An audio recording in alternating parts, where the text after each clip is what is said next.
Hi, my name's Claas Kirchhelle. I'm a historian and a lecturer at University College Dublin. My research really specialises on the history of microbes and human interactions. And my hot topic lecture for this year's Microbiology Society conference was called Faecal Flows, Britain's rivers, sewers and its relationships with it. There are a huge amount of connections between the history of rivers and microbiology. Initially, rivers were a source of massive confusion for the discipline. There were tons of organisms in there, and microbiologists had very few tools with which to type and differentiate between them. But out of this confusion and the need to develop tools with which to manage it, microbiology started developing some of the most important techniques for the 20th century, be it in the form of selective agars, with which they would isolate specific bacteria, but also really thinking about which level of bacteria was safe for you to drink, and also how clean the water should be that was coming out of sewage works. What I love about combining history and microbiology is that I'm dealing with the most prolific life on Earth. As a historian, I usually only treat human sources, the written record. But by looking at microbes, I can actually see the imprint of human cultural history on the natural environment. In the genes of the microbes that I'm dealing with, for example, the accumulation of antimicrobial resistance genes, but also in how specific microbial communities have proliferated across the globe. So the microbes, for me as a historian, are almost like an additional source, an additional footprint that humans have left in their history. And it's a great way of combining cultural history with the natural sciences. Rivers are massive mixes of all kinds of inputs, be they from humans, animals, or industrial waste. And a river combines all of these inputs and creates a kind of unique mix of chemicals and bacteria in them. And the way microbiology first approached rivers was as a source of confusion, but also as a source of innovation in terms of how to make sense of them. By the 20th century, what had emerged was a very kind of mission-oriented gaze of microbiology on rivers.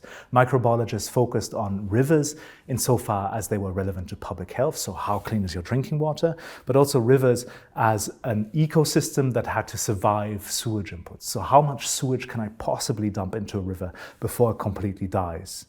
This very mission-oriented gaze, this very narrow gaze, dominated until the 1960s, 1970s, when new values of ecology started coming in. And this wasn't necessarily just the microbiologists doing this, but microbiology was reacting to a wave of new public concerns about the environment. And suddenly what emerged was that rivers, even though perhaps there were no longer any major cholera pandemics or typhoid epidemics in Britain, were actually not doing well. Their microbial composition was changing, resistance levels were rising to antimicrobial resistance in the levels, and people were also starting to use rivers in new ways or in different ways, such as, for example, swimming in them, and really wanted to have clean rivers, and you were using definitions of cleanliness and safety, which weren't in the microbiology textbooks. So microbiology began to pivot in the 70s and 80s, developing new techniques, using new molecular tools from the 1980s, to really understand what was going on in these ecosystems, not just in the river itself, but also then in the coastal waters into which these rivers were pouring. So what we're left with by the end of the millennium is a microbiology that has become much more ecological oriented in its thinking, even though, ironically, that ecological reorientation isn't necessarily always captured in the regulatory decision making with regards to rivers. How am I feeling after my hot topic? I'm very pleased with how it went. Nobody yelled at me in the audience. I think that's always a success. No, but I think the questions that I got asked afterwards were really good, and that's always a good indicator of the talk. I also think that what hopefully became clear is that microbiology reflects the cultural values of the society around it, and that microbiologists can profit from engaging with humanities and social sciences researchers when it comes to making more robust research that is meaningful to the societies in which they live, but also producing more robust regulatory frameworks for dealing with water quality, for example. I was extremely pleased to be contacted to give the hot topic lecture. I wasn't expecting this at all, and I think this has been the most effective way for me to engage large parts of the microbiological community at once. I've been co-publishing with microbiologists in microbiology journals, but being here at this conference, having these interactions, especially between the sessions, has been so rewarding in terms of just encountering this diversity of perspectives, techniques, views, and also regional perspectives on the same issue. So that's been really rewarding for me. I think what I would like to see my research really doing is to intensify the collaboration with microbiologists and really to start finding ways of making genomes applicable to contemporary history. So really finding ways of seeing how specific selective pressures, cultural values of society are reflected in the microbiome that we have in us and around us. And so far, this has been a grand aspiration for history as a discipline, and I think with phylogenetics, lots of microbiologists are also tackling the same issues. But I have yet to see a kind of bold synthesis, a way forward where we have work at such a close proximity that we're no longer working as historians or microbiologists, but we're working as a kind of new ensemble, working together. So for me, ideally, that's where I would love to be. I mean, ask me in 5 years whether I've achieved it. Claas is known as a historian of bugs and drugs. His research focuses on the history of microbial environments, public health, and antibiotic and vaccine innovation and regulation. He is the author of 3 critically acclaimed books on the history of antibiotics in food production, on animal welfare, science and activism, and on typhoid control. Public engagement and informing policy making are important parts of his research, and he has co-curated 2 award-winning exhibitions on the history of penicillin and typhoid. He is also the author of the expert report on UK public health systems and pandemic preparedness between 1939 and 2019 for the COVID-19 inquiry. Please extend a warm welcome to Claas. His talk today is Faecal Flows, a very short history of microbiology, sewers, and Britain's rivers. Claas.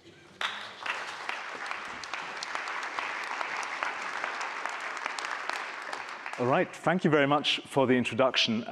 When Martin Welch reached out to me 2 months ago and asked me to do something on dirty rivers, I had no idea how hot this topic would be. You know, it's the last 3 weeks have been a bit crazy. Every time I've opened the US and UK newspapers, we have new reports about sewage coming out. So I thought I'd do the professional thing and calm down UCDHR by starting with a series of disclaimers about what this talk is about and what it's not about. So, over the next 45 minutes, what you will not hear about is my personal opinion on whether privatizing British utilities was a great idea. I think, you know, probably most of us have formed our own judgment about this by this point. It's also not going to be about who should have won the Oxford-Cambridge boat race. You know, I used to study at Oxford, so you know, I'm a bit biased here, but it seems that E. coli definitely played a role in the outcome. I'm also, as a European, not going to talk about whether I believe that a free trade buccaneering country like the UK will be able to improve UK water standards outside of the European frameworks. Again, I have my opinions, but whichever ones you take away from this talk are your own. And finally, I'm also not going to talk about whether I believe that the new super infrastructures, which are coming online this week with the London super sewer being connected to the sewage works, will fix London's sewage problems and E. coli in the Thames for all eternity. So instead, what I want to do over the next 45 minutes is to take a step back from all of the hot takes that we've read in the press over recent days and make this hot topic lecture slightly cooler by painting a bigger picture of where this current crisis sits in. What I want to argue for over the next 45 minutes is that the current crisis is just the most recent symptom of an increasingly strained relationship between British people, their feces, and their rivers.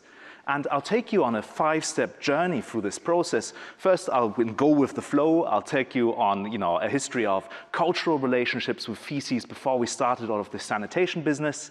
In the next part, Royal Flush, we'll talk through the grand engineering solutions that the Victorians developed and that we're still living with to this day. And then I'll come to the latecomers in this story, the microbiologists to whom I'm speaking today, and see how they really struggled to make sense of sewage initially, and also how microbiology then became painted as the magic bullet solution to all of the problems in rivers, and how that kind of failed in the 20th century, and how we're still living with the fallout of quite a narrow view of what microbiology should do with its rivers. I should also say, as the final disclaimer before I actually get going, is that this is a story with few heroes, right? Usually you have a historian talking about great heroic figures, etc.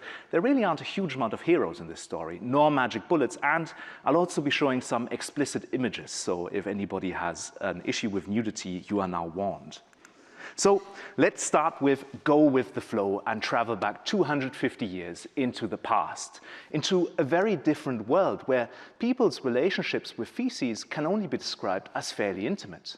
As you can see from this print here from Edinburgh, no less, from 1780, Encountering the city as a time traveler would have almost immediately brought you into contact with feces. People were openly defecating on the streets or partially covering up, as this person here is clearly doing for his friend. Feces would have been underfoot, they would have been flowing through the streets, but if you were unlucky, they would also have hit you over the head, as these flowers of Edinburgh are doing here. They're not kind of love's bonny lasses, but they're actually deposing feces on unwary English travelers. In fact, so common was this experience in Edinburgh that the Scottish language developed its own word as a warning of feces hitting you over the head. People used to call gardy loo when they threw out their sewage out of their windows in the morning. According to the Oxford English Dictionary, this was a phrase coming from the French garder l'eau, be aware of the water, and it was used to warn people that they were about to experience a buttload of feces being thrown out of a window. And as you can see here from this pamphlet from the same time, it does seem to have made people fairly anxious in the morning hours. And most recently, it's resurfaced as the name of a new age metal band in the US. Encountering feces in the physical environment naturally also left an imprint on the cultural system of the time. We now associate previous centuries as an age of prudery, right? Very restrictive manners, very restrictive attitudes towards sexuality and also defecation. But the opposite is true. Ahead of the 19th century, you think about great works of English literature. Take, for example, Shakespeare and Macbeth's Night Porter. You'll constantly encounter jokes about defecation. Lady Macbeth isn't talked about in this way, but clearly for ordinary people, this was a daily fact of life. And it's not just in the texts, for example, Tom Jones by Henry Fielding, but you'll also encounter it in the fine art of this time. These paintings here by Rembrandt of pissing man and pissing woman from 1630s, and this is the title of the picture. These aren't my own words to describe it. They were clearly meant to be an accurate portrayal of people's lives during the time. So it was a completely different, very intimate involvement in living with your own waste in a very small environment. So where did all of this waste go? Well, the simple answer is most of it actually did end up in river systems. It was either flushed down the streets by rainfall into open sewers, which then carried it down to the next river source, or in some cities, you had rows of open lavatories constructed over the rivers where you just literally defecate into the river and hope it would, there was enough water in there to flush it away in time. There was also a whole industry of street sweepers who would collect sewage, gather it up, and chuck it into the Thames. And there was even a very lucrative profession here of cross sweeps. You can see this caricature here from the 19th century of people who would offer their services to rich people to sweep ahead of the road, while they were crossing the road. But not every part of waste ended up in the rivers. In fact, a large part also ended up being dried and desiccated during this time. So what you see is a very extensive form of cesspits. So you'd poo into these cesspits, and then over time you'd let the waste dry, and people would come, carry it away, and take it further out. And this is how many of the initial public lavatories work. This is Britain's first public, lavatory here. This is in Vauxhall Gardens in the 18th century. This is the ladies' lavatory. The gents would have looked fairly similar.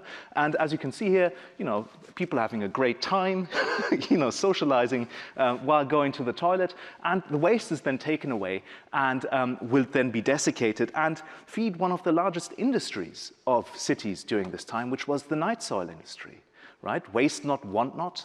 And this was something that was definitely taken seriously during a time when food production was still an issue. So the night soil, the human night soil that was gathered, was still used as a fertilizer for human food production in Britain right up to the early 20th century, as you can see here from this picture from Hull City Council in the early 20th century. Utilizing feces was not unique to humans. Animal feces were obviously also in cities, and these animal feces were either used to produce food or to produce very valuable enzymes for the tanning industry, which was situated in urban city centers, where particularly dog excrement and pigeon excrement was highly valued. So if you had a dog, it was actually a producer of wealth. You could collect the feces, sell it, and give it to a tanner who would then bait the leather with it. And you can actually still see some of these older tanning industries in certain cities around the world, such as, for example, if you travel to Fez, and you will see a tannery still working along some of these principles in the city center. So let's go back to our time traveler, because it's not just the aesthetic appeal of the city that is very different, it's also the smellscape of the city. Now, this description is of medieval Exeter in Ian Mortimer's brilliant Time Traveler's Guide to Medieval England, but things wouldn't have changed very much up to the Industrial Revolution. Quote, "And then you notice the smell. 400 yards from the city gate, the muddy road you are following crosses a brook. As you watch, two semi-naked men lift another barrel of excrement from the back of a cart and empty it into the water. A small brown pig roots around on the garbage. It's not called Shitbrook for nothing. And in fact, Shitbrook existed in Exeter as a street name, I think, until the 20th century when they got rid of it. And loads of cities and villages across the UK still have streams that are named Shitebrook or Shootbrook. You know, you kind of get the idea. Now, this system was far from perfect, and people frequently complained about being exposed to feces in places where they really didn't want to be exposed. On the 20th of October 1660, Samuel Pepys, who was working for the British Admiralty of this time, complained that he had actually been, in many ways, his property had been violated by an intrusion of feces from another property. When trying to put in a new window into his cellar, he went down and put his foot into a great heap of turds, by which I find that Mr. Turner's house of office, meaning his lavatory, is full, and comes into my cellar, which doth trouble me. But things were about to get far worse. And one, ironically, of the technologies that would make things worse was the introduction of the water closet, right? We now think of this as the high point of modern technology. I flush and my problems are away, right? They go down the drain and I never see them again. And this was hugely popular when this technology was invented in the late 18th century and then got popularized in the 19th century. Many people think that I'll talk about Thomas Crapper here and, you know, the crap toilet, but he wasn't actually at the beginning of this story. What water closets did, however, was that they started to overwhelm what little sanitary infrastructure was there. Cesspools, lagoons full of sewage beneath your house started to overflow. The little medieval surface drains couldn't cope, and an increasing amount of the feces that had previously been distributed across land and water now ended up in British waterways. So pollution was displaced, but in many ways, actually, that act made things a lot worse, paired with mass population growth during the 19th century, which is still ongoing, by the way, and the fact that Britain's population was not dispersing evenly, but was becoming increasingly concentrated in certain areas. So there were certain super sites for fecal contamination in the British environment. By the middle of the 19th century, this started leading to crisis states. Cities like Oxford were overwhelmed with the new sewage discharges and people coming into it, so much so that in the 1850s, city authorities complained that lower parts of the city, close to the Thames, resembled a swamp converted into a cesspool with sewage literally bubbling out of people's gardens. This caused a surge of waterborne infections like typhoid, which so much damaged the university's reputation that in 1875, a journal of repute such as The Lancet warned that Oxford is not a safe place of residence owing to the imperfect condition of its drainage and impure water supply. Now, this is a conservative statement, but it threatened the very business model of the university, which was, after all, catering to Britain's elite, right? They needed to be housed safely. So this was a business threat. And it wasn't just elite universities that were suffering from these threats. It was also all kinds of other industries. Market gardening, you can see here watercress being produced on the River Lee, but also inland fisheries really suffered from this kind of explosion of fecal exposure. You can see this punch cartoon here of dirty Father Thames watering his dirty garden with full of dead fish, right? And it's not just limited to the inland coastal fisheries. Also, the coastal fisheries out at sea were impacted, such as, for example, shellfish banks. Now, shellfish during this time weren't a posh food that you go and pay a lot of money for. They were really cheap. The working classes of the country relied on them to supplement their heavily carb-based diet with very cheap sources of protein. And it's no coincidence, as a result of the increased sewage contamination, that one of Dublin's most famous fictional figures, Molly Mallon, alive, oh, right, you know, she pushes a barrel of shellfish through the streets, dies of a fever at the end. Now, what kind of fever could that be? Probably an enteric fever. So that's a long enough description of the problems. Let's talk about the solutions. And those started coming in fast from the middle of the 19th century onwards.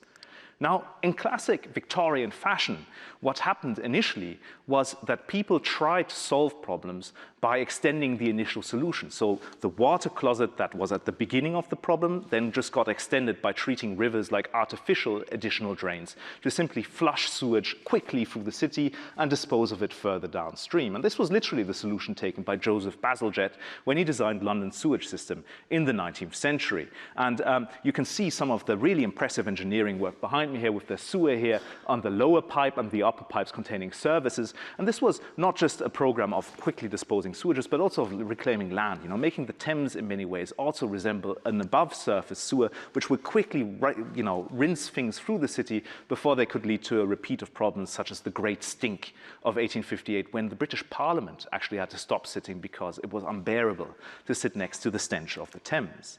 And as this 1920s film from the Wellcome collection nicely shows, in many ways the solution thus resembled just building longer pipes to push the sewage into deeper waters, faster running waters, into the sea if you were lucky enough to be close to it, or into fast flowing rivers. Not every city had this option. Many cities have shallow rivers, they don't have tidal flows that dispose of sewage really quickly. So other cities developed a similar system with a slight variation in that they used settlement tanks. And again, you can see this film up here. So for example, in Dublin, the Liffey in the city center was heavily contaminated. They built lots of intercepting sewers, all landing into this middle red point on the map over there. It would settle, sludge would deposit, and then the clarified effluent would be washed into Dublin Bay when the tide was coming in, and the remaining sludge on a boat fittingly called the Joseph Bazalgette was carted out into Dublin Bay and just dumped out into the bay, essentially killing it for the largest part of multiple centuries. Now, if you weren't allowed to dump your stuff into a river and you weren't but next to a river, the last solution that was experimented with were sewage farms. And we've now forgotten about this. We now think of sewage farms more of a thing of middle-income countries, for example, like Mexico, which has a large sewage farm out of Mexico City. But this was a really big Victorian innovation during the time, where corporations would buy vast amounts of land, pump the sewage onto that land, let it percolate out of little pipes, and then use that land for animal and food production, mostly sold to the working classes because richer people wouldn't want to buy sewage farms and sewage food, and the sewage farms conveniently often located where land was cheap, right next to working class neighborhoods, or in the case of Oxford, the local county mental asylum. So, Victorians, heroic engineers, perhaps not the nicest social reformers. Now, this system wasn't perfect. And in many ways, concentrating sewage could lead to terrible accidents. In fact, in 1878, Britain's worst inland shipping accident that ever occurred, when the Princess Alice, a Thames day tripper cruiser, was crashed into by the Bywell Castle, a coal ship, saw 600 people pitched into the Thames, many of which drowned because the accident happened right downstream of where Joseph Bazalgette had just finished building his big pumping station, which had just discharged 75 million gallons of raw sewage into the Thames, leading many people of those chucked into the river to suffocate, or later to die after they'd been pulled out of the river because of the mass ingestion of sewage. So clearly, just flushing stuff down the drain doesn't solve your problem, it just makes it somebody else's problem. The same was true for the settlement systems which they had designed. In fact, Dublin's system was so bad at actually clarifying its sewage that over time, discharging sewage into the bay created sandbanks and navigation hazards for ships which now had to navigate through sewage banks going into the harbor, and also exactly ended up exacerbating shellfish contamination. So important was this problem that Dublin's most famous author of the 20th century, James Joyce, makes Leopold Bloom, his main protagonist in Ulysses, wade through, and this is the stretch he wades through, between Ringsend and Pigeon House Fort, through unwholesome sandflats which waited to suck his treading soles, breathing upwards sewage breath, a pocket of seaweed smoldered in sea fire under a midden of man's ashes. So clearly not a happy place, right? Clearly not a kind of happy solution to the sewage problems. So what did Victorians do next? Well, they did what they did best, devise further engineering fixes to problems which the engineering had initially developed. And this was initially mostly mechanical solutions. So what they did was try and remove ever more larger particles from the sewage, and also devising ever more sophisticated sedimentation tanks so that you had to have clarified effluent, which was let into river systems. And you can see here the sludge bed working and then manually being cleaned, so that, it still relies heavily on manual working class labor, which is then put onto so-called Bovril boats. I don't know, older people here might remember this. The Thames used to be full of them, that would take all of this stuff out to sea and then dump it into the Thames estuary until the year 2000. However, these were still solutions mostly being pioneered by chemists and engineers, some sanitarians, but very rarely actually with active involvement by the microbiologists. So where were they, right? Isn't the 19th century the age where this society also starts taking its formations, where microbiology emerges as this powerful new discipline that explains disease and devises radical interventions for it? Well, usually if you read textbooks, you do end up getting this impression. If you read textbooks of microbiology and public health, many will actually start with the discovery of waterborne disease transmission of typhoid and cholera. And I think some of the lectures here at this conference also did the same. So, I pass my judgment silently. But, what William Budd and John Snow were doing during this time was they were using epidemiology to make reasonable assumptions of where disease was coming from. They had actually no idea about what was causing the disease itself. Budd spoke of poisons in the water, poisons coming into the sewer as an extension of the diseased intestine. And Snow talked of cholera variously as poisons or as something comparable to helmet eggs, which would go through, take seed in people's bodies and kill some and not kill others. This was not microbiology. And even when microbiologists came around, this heroic age of Koch and Pasteur, and they isolated the causes, the causal organisms behind the diseases, such as, for example, Georg Gafke's isolation of Salmonella enterica serotyphi in 1881, or Koch's identification of Vibrio cholerae in Calcutta in 1884, this didn't necessarily lead to microbiologists becoming the go-to discipline when it came to solving Britain's sewage problem, because even though these were breathtaking scientific breakthroughs, they did lead to vaccines, new serum therapy, diagnostics, you name it. Microbiologists themselves were overwhelmed when they had to leave the human body and leave the laboratory and encounter the sheer ecological complexity of microbiota in environments outside of the clinic. And you can see how they write about this in this 1891 correspondence between one of Britain's most famous promoters of bacteriology during this time, Joseph Lister, the inventor of aseptic surgery, who's writing to Henry Ackland in Oxford. And they're both speculating about whether one could implement a sewage surveillance system that would preventatively screen sewage in the Thames to see whether disease outbreaks are imminent, right? Rings a bell, right, with current systems. So what they write is, the most salubrious drinking water often teems with bacteria, which may be of a great variety of species, but all harmless. And when you come to deal with a specific pathogenic bacteria, such as the typhoid bacillus, I understand that they are not of yet any means of identifying them. With this, he means there's no way of really culturing out of this water system. So even if there were an epidemic of typhoid in Oxford, the chance of meeting with the bacilli in the Thames would be slight indeed. And this was representative not just of British microbiology, but of microbiology all around the world during this time, where cumbersome, slow, first-gen pure culture techniques, they were culturing bacteria on potato slices during this time, were just too slow to keep up with the regulatory demands of dealing with this surge of sewage which was going into Britain's rivers at this point. There was also a difficulty of explaining why some people exposed to sewage got sick and others didn't, compounded by the fact that Max von Pettenkofer in 1892 downed a shot of cholera and didn't get sick, much to Robert Koch's anger. So what this crisis led to was microbiologists starting to abandon high theories and focusing on radical pragmatism. Perhaps we can't explain ecological diversity completely, but what we can do is we can start developing proxy indicators that can show us whether we have sufficiently few dangers in the water to drink it or too many dangers in the water to let it out into the sewage systems and the river systems. So this meant that more complex questions, environmental questions, etiological questions, were sidelined. It was very pragmatic. And some of the most important measurements for water quality that we still use, such as the E. coli count in water, originate during this time. In 1892, Schardinger had proposed using Bacillus coli, which had just been discovered 7 years earlier, as an indicator of, well, if we can't identify typhoid or cholera bacteria quickly enough in water, perhaps just by looking at how many E. coli in there, we can make a reasonable guesstimate of whether it's safe to drink or not. And by 1898, Herbert Durham in the UK had developed a tube with which he could measure gas production by E. coli, and thereby for the first time actually see how strong the contamination was of the water. This, by 1905, allowed bacteriologists for the first time to make reasonable guesstimates of whether water that was visually pure was actually safe to drink or not. And they extended this to shellfish and many other food products during this time. So if you're working in environmental microbiology on public health these days, you're still in many ways using intellectually this kind of trajectory of techniques developed out of crisis. And by 1915, this is developed into the most probable number approach, which dominates international water assessments up until the 1970s and 80s.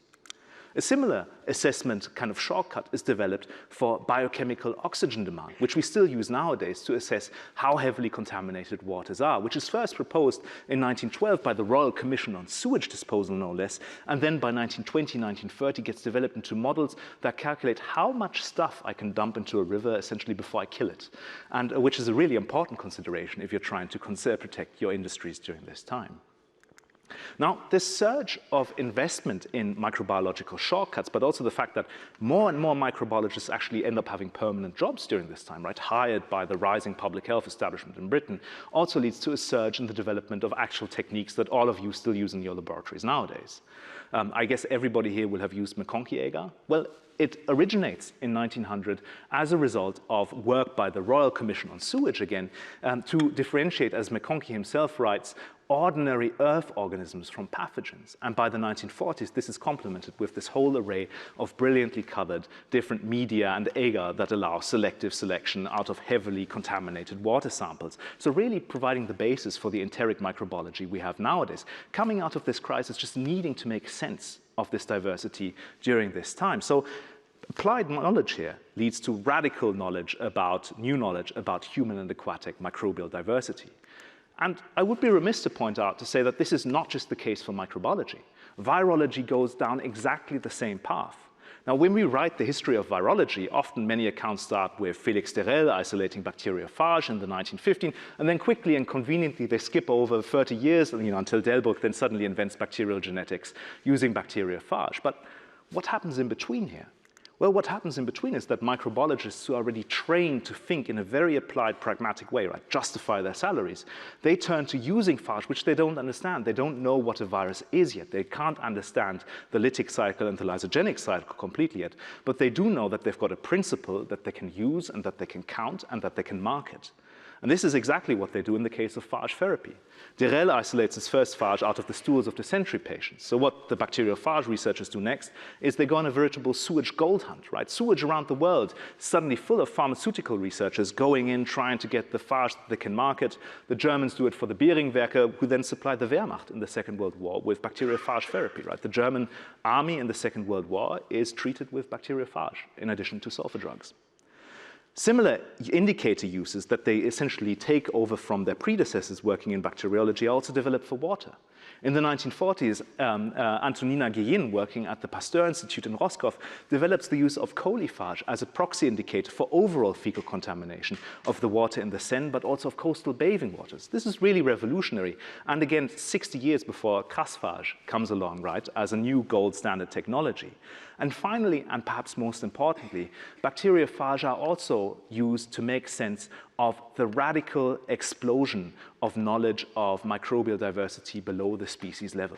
So bacteriophage are one of the first gold standard technologies with which to go into strain differentiation at the type level. And you see this happening during the Second World War in the UK, where researchers use an originally German technique of isolating phage to differentiate between typhoid samples to start really systematically mapping the entire country. And this is right at the origin story of the PHLS, the Public Health Laboratory Service, which becomes UKHSA. So this is the origin, amongst others, of UKHSA during this time, where they map every single typhoid carrier in the country to see what type of typhoid are you carrying, and they're starting to make guesses about biogeographies, with distinct types seemingly remaining stable despite population movements in biogeographies. And they start mapping, you can see this here in the map of Devon, the second image from the left, where you can see them mapping individual typhoid carriers throughout that entire area. They also start actively fingerprinting typhoid carriers and searching for new carriers shedding unknown types through sewage systems. Brendan Moore, a name you should remember, also a big member of the Microbiology Society actually, develops the Moore swab in the 1940s to culture typhi from sewage systems and hunt carriers upstream. Now, initially they do this to hunt German spies, because Germans clearly would have different typhoid types from British people, right? They don't find any spies at the end of the day, but it does become a justification for screening at the border of immigrants from the global south, from the 50s and the 60s. So if you're coming from the West Indies, and if you're coming from India during this time, you are going to be typed, if you're unlucky, to see whether you might be an exotic carrier of an exotic type, right, with exotic hygiene habits. So there's also a bit of a darker story here flowing through it. So what I want to show here really is that this turn of the century water crisis drives a surge of microbiological innovation. It's not basic science leading to applied science, but it's actually finding ways to manage complexity, leading to new innovation at the basic level, breakthroughs in identifying transmission pathways and microbial diversity, but also a really selective gaze, because what the microbiologists are doing here is that they are satisfying a regulatory demand for knowing what is good enough for public health. They're not studying ecology. They're not interested in that. What they want is to stop people getting sick, and they want rivers to function for industry. This is not ecological awareness. And in fact, we have a very similar focus developing in the early use of biotech, right? Biotech is also linked to this history of sewage. We often think of antibiotics and monoclonal antibodies. But if you actually drill down to it, biotech is the fermentation industry, and it's mostly, initially, using microbes to break down wastes. So for a long period, researchers in the 19th century had already seen that rivers were capable of self-purifying. You dumped stuff in one side, and then the sewage came out digested further down the line. By the late 19th century, they were trying to utilize this principle to break down waste. Initially, they did this passively by just essentially sprinkling sewage over large areas and then relying on microbes that they didn't know about to break down the waste. But by the end of the 19th century, they were also using it for energy production. Anaerobic bacteria are used to produce gas, and actually Exeter street lamps are lit via anaerobic digestion from 1895 onwards. So this is biotech emerging, right? It's engineering meets microbiology during this time. The passive use of microbes turned into a much more active use with all of these media coming along and microbiologists actually being able to select the organisms that were doing the work and optimizing them. Activated sludge, if you're working on water, is a big deal. There's a huge amount of kind of celebratory literature around it. But the principle is very much the same as anaerobic digestion, where you're using aerobic bacteria to break down sewage in other settings. The principle was developed in Manchester, again at a sewage laboratory, the David Hume Sewage Laboratory owned by Manchester City, where they were working on an organism M7. They never deposited it, so we don't actually know what it was. It was capable of clarifying pit water, heavily contaminated with human sewage and iron waste. And they were also fascinated by reports from the US where New York was aerating algae in biofilms to break down waste in the harbor during this time, and decided to combine the two principles into a continuous flow system of using microbes to digest waste by aerating them, harvesting those microbes, essentially skimming off the microbial sludge and then re-inoculating the initial fluid that they were intaking in order to optimize this progress and enrich the microbes that they wanted. The technology took off during the First World War and went global by the 1930s and really marked a revolution in the ability to deal with waste. You no longer needed to purchase hectares of land. You could just have a tank there and use microbes to do the work much more efficiently because you had, through this applied knowledge, a way of harnessing their work and labor for you. It's also a great story, actually, of public-private commercialization, right? And also of a way of regulation demands creating markets, because this technology would not have been adopted if people weren't assessing the quality of rivers via BOD measurements. It also triggered a work on other forms of microbial sewage treatment, such as, for example, mass infecting sewage with bacteriophage, which Britain experiments with in the 1950s. But similar to what I described before, the mission-oriented pragmatism of this approach is not one that we would recognize today. This is not about improving ecologies. This is about seeing rivers as a source of drinking water, which you can get through chlorination, and not killing them further downstream. The principle of flush is not challenged. Rivers are there at the end of the day to further dilute and process your waste. They're not there for anything else. And this approach starts running into trouble on the post-war period. And I love Martin Parr, his ambivalent take on British seaside scenes. I think, if you go to a seaside resort of the time, you see it's not, Nizza or Cannes. It's a very specific take on the seaside. And for many periods of time, actually, in the UK, sewage contamination of coastal waters and river waters remained very much a non-issue. Throughout the 50s and 60s, local authorities, again, this was a nationalized water industry, were not interested in taking care of sewage. There were initial spills, but then beaches were just closed off. You can see here this warning in Edinburgh in the 1950s to not collect mussels from the beach and not go into the water. And this was reinforced by this public health gaze of microbiology.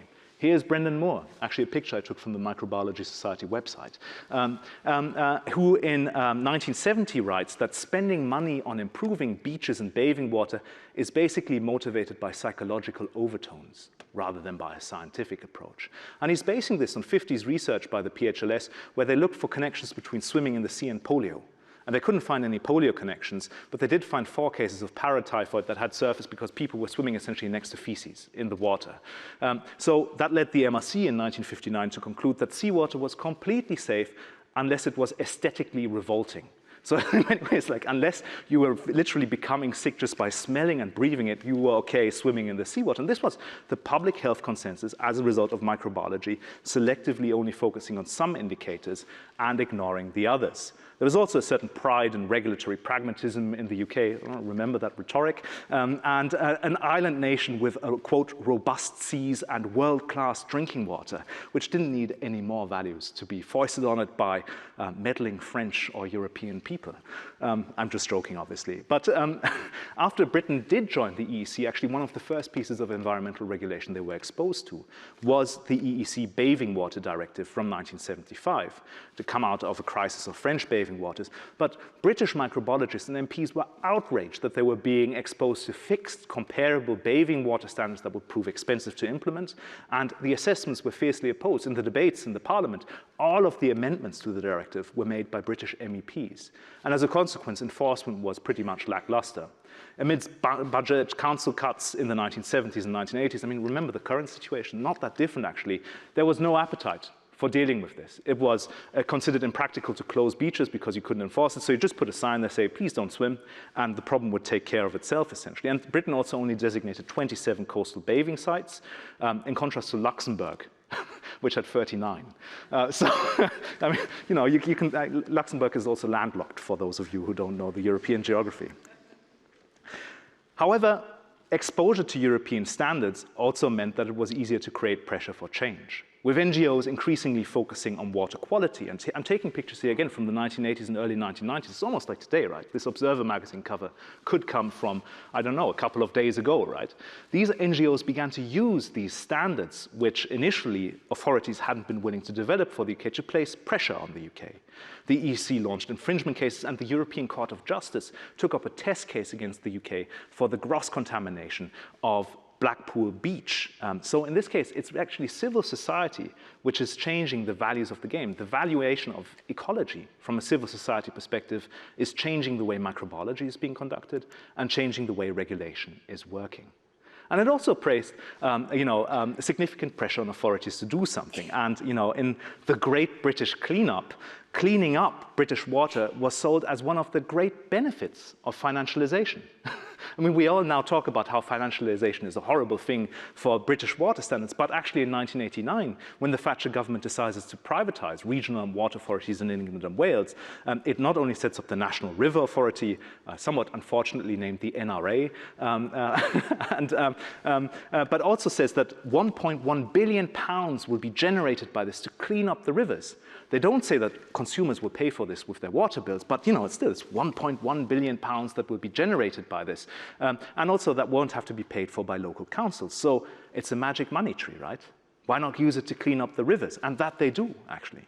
They do take over the EU's new Urban Wastewater Treatment Directive, which for the first time introduces precautionary treatments, both primary and secondary treatments of sewage for Britain's rivers.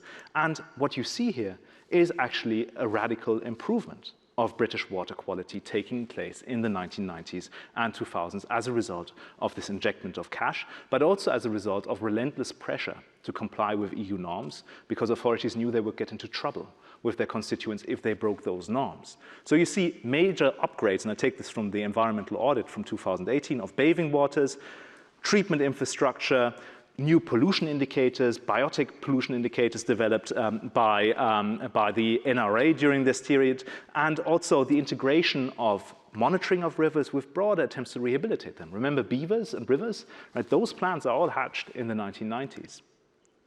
However, it's not a simple story of improvements. Yes, Britain is taking better care of the old indicators of pollution, but finer monitoring also reveals that this is not the only thing that's a problem in river systems, right?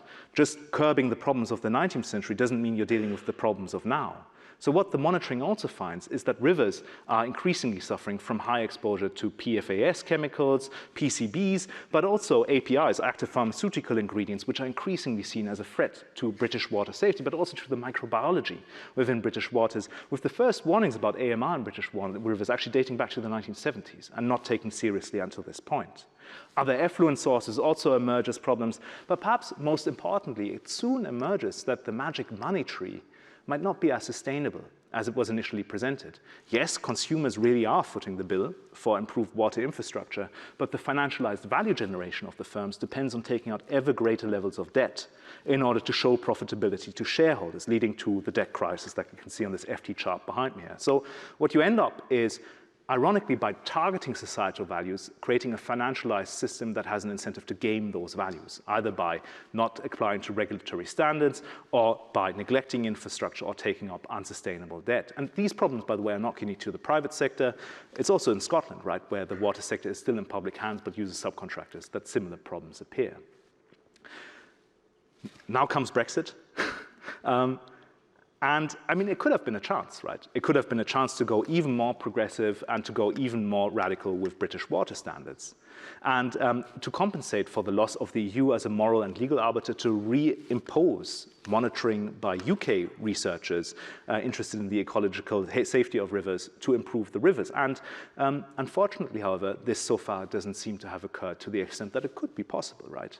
So far, we've seen a decline of UK monitoring of water systems between 2019 and 2023. That may be about to change. But perhaps more importantly, we've seen little political appetite for toughening water, chemical, or agricultural regulations in line with things that are going on at the EU level or going beyond that so far. So to end, what have you learned or perhaps not learned from 45 minutes of a wild run through history? I think the most important take home here is that 150 years after the Victorians tried to develop the first grand solution for British sewage, we're still struggling to find any magic bullet solution that will fix all of our problems. Neither the grand vision of flushing stuff out or mass digesting it or creating magic money trees to deal with sewage waste has really proven sustainable. Instead, what we've seen is, since the 1980s, a growing divergence between public expectations of what river and water systems in the UK should provide, meaning cultural values, ecological values, all kinds of other values, with the infrastructural 19th century logic of public health and economic value of the infrastructure that we're still relying on. This is a big discrepancy, and it's questionable whether the infrastructure we have can actually deliver on merging those goals. So this current crisis, and I love this Guardian cartoon taking up the 19th century cartoon here, is not so much a kind of new crisis, but just the most recent symptom in an ongoing realignment of values. And perhaps also not just an opportunity to fix stuff by throwing money at it, but also thinking whether these 19th century values of our water systems are compatible with what we want them to perform in the 21st and 22nd centuries. So thank you very much. I hope you've enjoyed my kind of rapid tour through the dirty rivers. And if you're interested in learning more, we've got a big exhibition coming up in Dublin from our Typhoid Land project. You can see my collaborators here on typhoid, cockles, and terrorism. Yes, the use of bioagents in the 1920s, starting in June. So thank you very much.